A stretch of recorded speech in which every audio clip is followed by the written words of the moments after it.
which can also be animated. Which, you know what, screw it, I'll just show how to animate it. So this vertical gradient opacity map, not the color, right? But the opacity map, because the opacity map drives what you see. I could animate it. Let's say I start at frame 10. Always have a bit of a buffer before anything starts, right? I grab the opacity map, the vertical gradient. I'm going to set a keyframe for the start of the ramp, which is this, end of the ramp, which is this. Right? Press U so you can see it. I'm going to go forward, like, I don't know, like 8 frames. And I'm going to click the diamond, click on the diamond, right? And then I'm going to go back to where I started. For the end of the ramp, I'm going to jack it up. Remember, at the start. So, like that. Now, if I scrub, see what happens? And you see this guy's moving.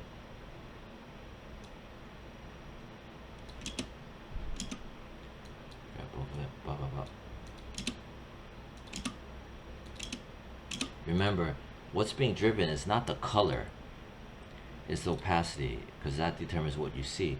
You can also animate the color, but maybe there's no point to it. But remember, the issue is, which I'm going to explain afterwards. Next, I'm going to have it so that the opacity map will always follow the color map, right? Which is this. This is the color map. And there's a reason why. This opacity map, the pick whip, click on it, twirly thing, pull on it. You can poke onto the vertical gradient style right, so that whenever the gradient style moves, the opacity will also move.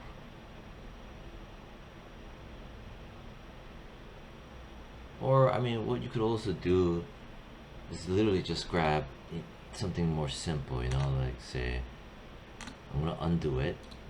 I'm gonna have the opacity map. I'm gonna have the gradient map, right? Both of it, the color and the opacity map. And with both of them selected, I'm gonna say any one of them, choose the pick whip, because they're both selected.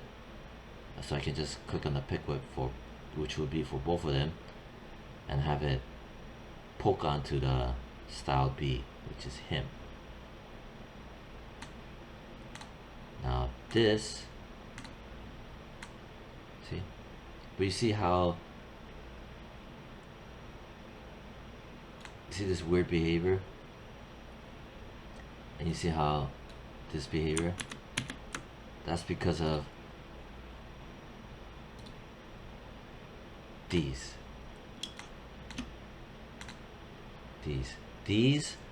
the ramp, right, beginning and end, they're stationary. These will not move when I move the cloud, because I had just recently made it so that this vertical bars, the color and opacity, follow the cloud for easier usage, right? Like I said, these things do not follow. They are stationary for the opacity and for the color.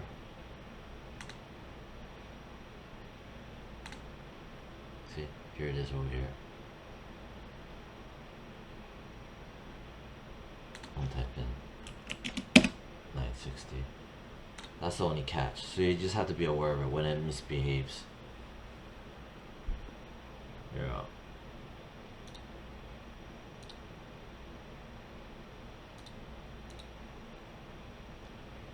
And then, so just like how I did for this guy, right?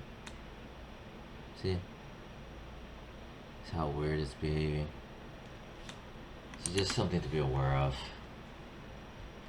Anyway, yeah. If I were to scale this, Even these also scale 400%. Just, you know, letting, just informing about that. And then the cloud, I did a drop shadow. Right, you type in drop shadow, and it's this one, right? So I grab this cloud, drop shadow, double click it. It's harsh, which I don't like, you know, so I'll just show it right now, man. Just, let's say I choose the distance to be like 8, or maybe like 10, like 13. Maybe I choose the shadow color. Don't use a pure black color, you know, have some creativity and choose a different color, like, I don't know, something like this maybe. And then maybe drop the opacity to like 35%. Name of the game is that you feel it rather than you kind of see it. You do see it, but you feel it too. This one has a lot of blur or softness. This one does not. So maybe put the softness at 10, something like that, kind of like that. See, you see it, you feel it, and you also kind of see it too. There's like distance at 13, softness at 10, something like that. And then this one, I added a blur to the vertical gradient style left. This is the color, not the opacity. So I add a bit of blurriness to it. So if I turn it off for the edges. So it's your choice whether you want to put this or not. Maybe I'll set it to like, I don't know, 20. So it's okay, maybe 15, something like that. So it's less sharp, maybe 10. Yeah, 10 seems to be better. I like this than this crisp line. I also made this horizontal so that it does this and this horizontal. Repeat edge pixel. It doesn't do much. Oh, actually, it's not bad. Huh.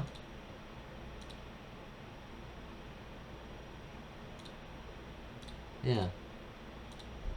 So if I turn it back on,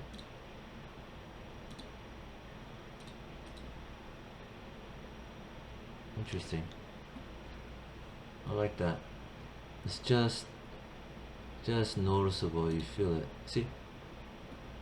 This is off. This is on. Okay, so this is off.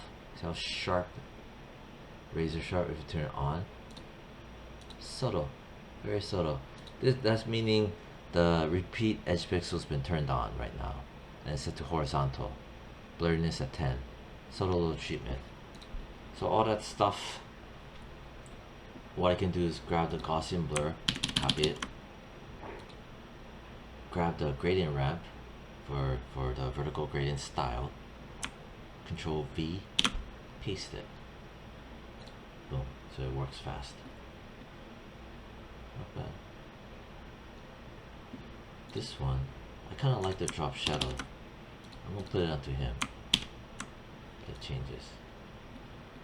So you can go back and forth and kind of pick a style.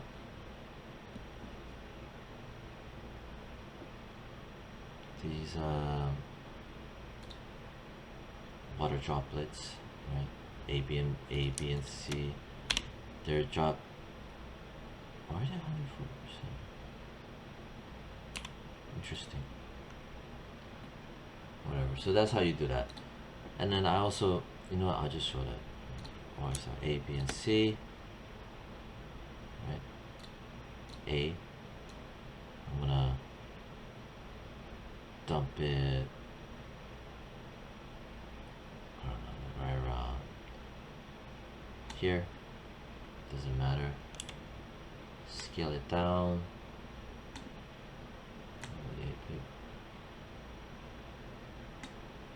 Oh, this thing has to be above. Has to be above the gradient map. The color, the vertical stuff. Vertical color bar has to be above it. In the layer stack. See? That way it doesn't get that weird blurry. Anyway, so I did that, right? I dropped it to 25%. I'm gonna grab style B. I'm gonna drop it in here, right underneath A. Drop it to 25%.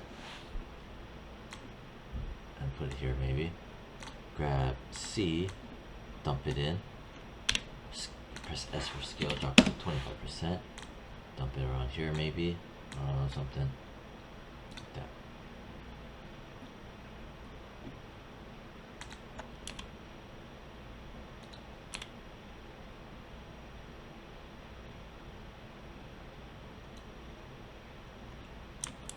Interesting. Why did this go up to 100 and... It's weird something. Huh. Okay, so what are these water droplets? Cute cloud watercolor style A. This is at 25%. Whatever, man. I'm just making it smaller.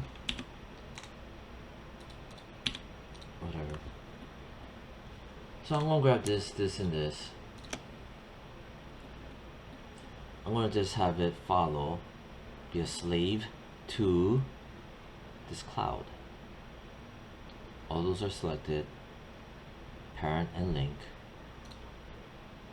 Cute cloud watercolor style B. Now they're linked.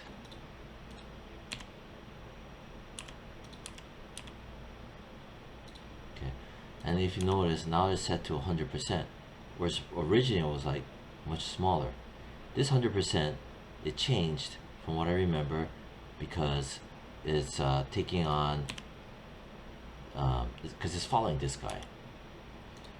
Anyway, this guy right here, I'm gonna press Y to activate the move pivot, the anchor point. I'm gonna just put it here because chances are it's gonna be animated. Press Y, put it here.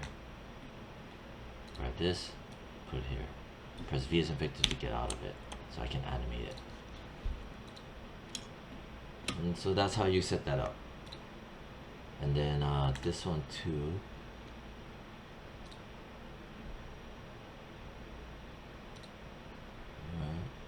Gaussian blur. I'm gonna copy that. I'm gonna dump it onto him. Control. Wait, it has that already. Never mind. I'm gonna experiment, and that Gaussian blur, I'm gonna apply it to my gradient opacity map. Okay, it did something. If I turn it off, see, on, off, on. What happens if I turn off repeat edge pixel?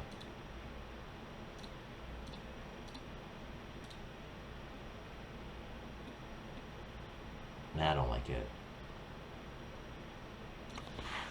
Yeah, I mean, it's good to just to try and experiment.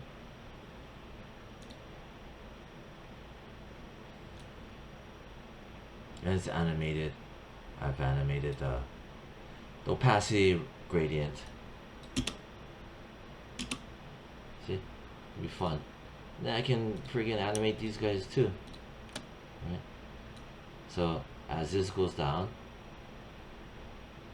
I can press P as in position, set a keyframe for all of them. I can go back. Maybe I'll grab these and maybe I'll scoot them forward to give it some time so that the gradient goes down, then the water drops will go down. Set that. Then I'm gonna just grab